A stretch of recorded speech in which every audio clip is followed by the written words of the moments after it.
Hello students, मैं doctor Subhash Khatri आप सभी का फिर से स्वागत करता हूं आपके अपने lab the lab of science में।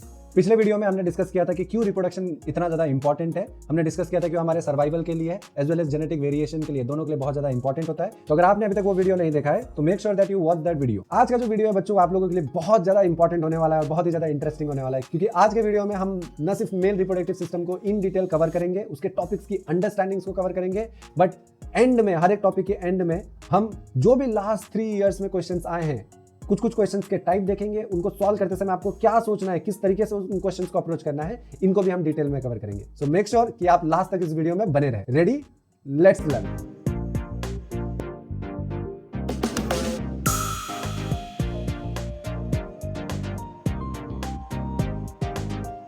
ओके, सो इसके साथ अब हम स्टार्ट करते हैं जो हमारा मेन टॉपिक है, जो कि है human reproduction. First and foremost 2 important चीजें जो आपको ह्यूमन रिप्रोडक्शन के बारे में याद रखनी है।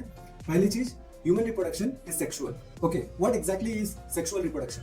सेक्सुअल रिप्रोडक्शन का मतलब है कि आप जर्म सेल्स प्रोड्यूस करेंगे, mail germ sales from male reproductive system and female germ cells from female reproductive system. And finally sexual reproduction will include आपने जो भी मेल जर्म सेल्स बनाए हैं जिन्हें हम स्पर्म कहते हैं, और जो फीमेल जर्म सेल्स बने हैं जिन्हें हम एग सेल्स कहते हैं, उनका फर्टिलाइजेशन। जो दूसरी बात आपको याद रखनी है ह्यूमन रिप्रोडक्शन के बारे में, वो ये है कि human sexual reproduction is viviparous in nature. उसका क्या मतलब होता है? विविपेरस मतलब हम न्यू ऑर्गेनिज्म को बर्थ देते हैं। On that note, can you recall this word oviparous? Comment में लिख के जरूर बताना।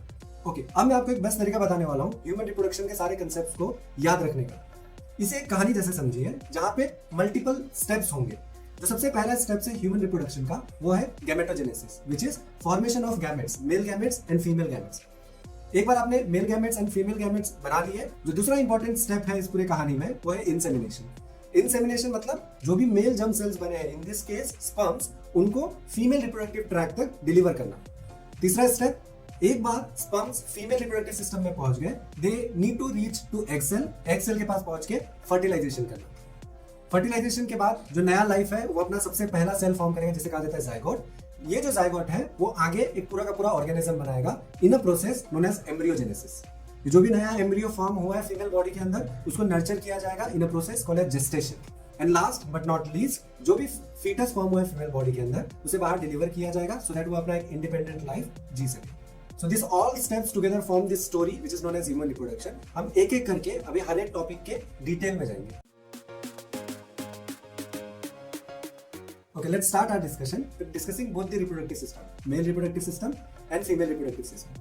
Now, अगर हम लोग मेल रिप्रोडक्टिव सिस्टम को देखें तो वो 3 इंपॉर्टेंट फंक्शंस प्ले करता है। पहला, प्रोडक्शन ऑफ स्पर्म सेल्स, दूसरा secretion of testosterone, and third insemination which is delivery of sperm cells into female reproductive tract.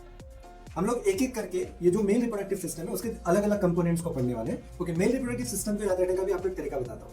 आप इसे एक स्टोरी के जैसे याद रखिए कि स्पर्म का प्रोडक्शन साइट है टेस्टिस, और वो जो स्पर्म प्रोड्यूस हो रहा है टेस्टिस में, उसे किस तरीके से इंसेमिनेशन साइट तक पहुंचाना है और या तो फीमेल रिप्रोडक्टिव ट्रैक्ट तक पहुंचाना है। सो रेडी, लेट्स सी एक एक कंपोनेंट मेल रिप्रोडक्टिव सिस्टम का। ओके, सो सबसे पहले हम डिस्कस करेंगे the production site of sperm which is a pair of testis. जो टेस्टिस होते हैं वो एक पाउच में स्टोर्ड होते हैं which is present in the abdominal cavity, और इस पाउच को कहा जाता है स्क्रोटम।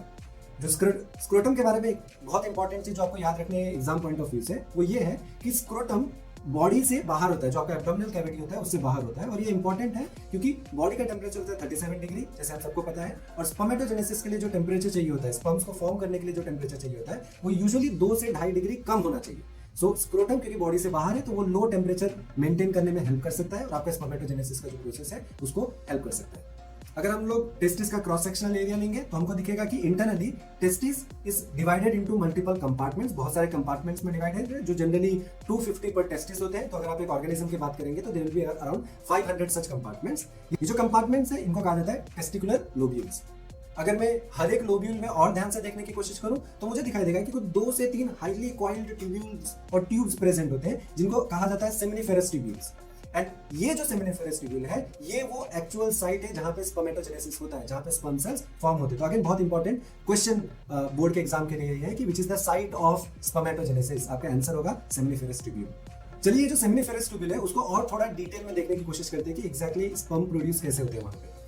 ओके, अभी जो आप स्लाइड पे देख रहे हैं, ये एक टेस्टिस को क्रॉस सेक्शनली कट करके उसको स्टेन किया गया है, और इसके अंदर आप बहुत सारे छोटे छोटे ट्यूब्यूल्स देख पा रहे होंगे जो एक्चुअली सेमिनिफेरस ट्यूब्यूल्स है। अगर मैं किसी एक सेमिनिफेरस ट्यूब्यूल को थोड़ा सा डिटेल में देखूं तो मुझे कुछ इस तरीके का स्ट्रक्चर दिखाई देता है जो आपने आपके टेक्स्ट बुक में भी देखा होगा।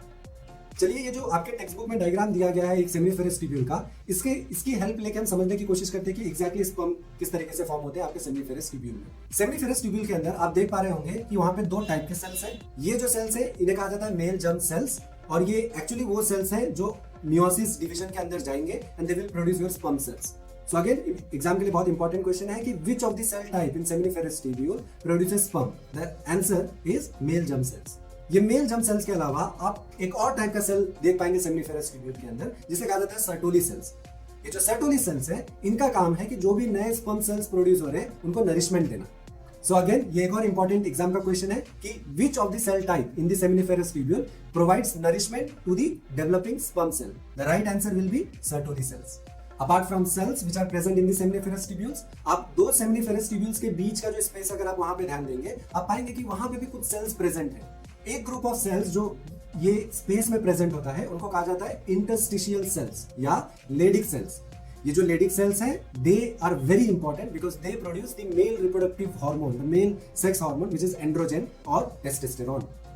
सो अगेन अगर एग्जाम में पूछा जाता है कि which of the following cell types produces male sex hormone और एंड्रोजन और testosterone, the right answer will be Leydig cells और इंटरस्टिशियल सेल्स। चलिए अब हम देखते हैं कि एग्जैक्टली ये जो सेमिनिफेरस ट्यूब्यूल्स है इसमें स्पर्म सेल्स प्रोड्यूस कैसे होते हैं।